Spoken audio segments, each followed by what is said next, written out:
Let's turn now to COVID. Restrictions are easing up for air travelers flying overseas. The White House is now scaling back on one of the final pandemic travel restrictions.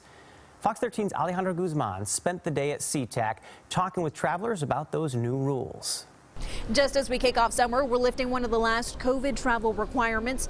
Travelers are getting a break, no longer requiring a negative COVID test to get back into the U.S. after their international trip. A move many here today say is welcome.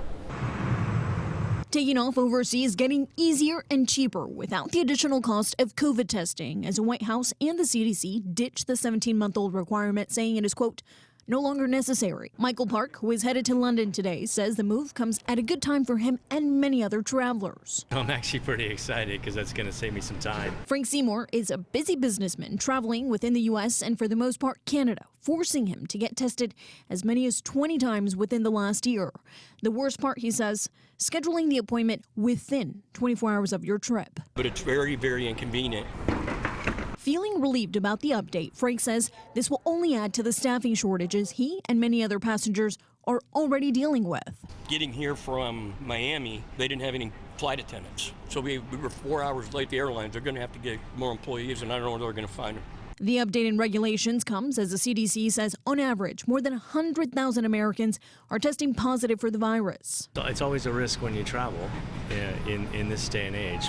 People need to work, people need to play, and people need to see each other. King County averaging 1,250 cases per day. That's a 19% increase from just a week ago.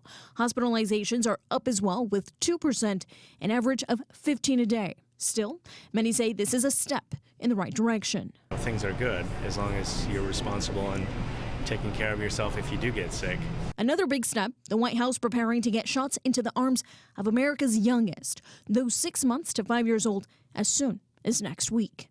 Again, testing will no longer be required. This goes into effect just as the clock strikes 12:01 Sunday. But be warned, the CDC says that they will plan to reassess their decision in the next 90 days and will reinstate the mandate if necessary. At SeaTac, Alejandro Guzman, Fox 13 News.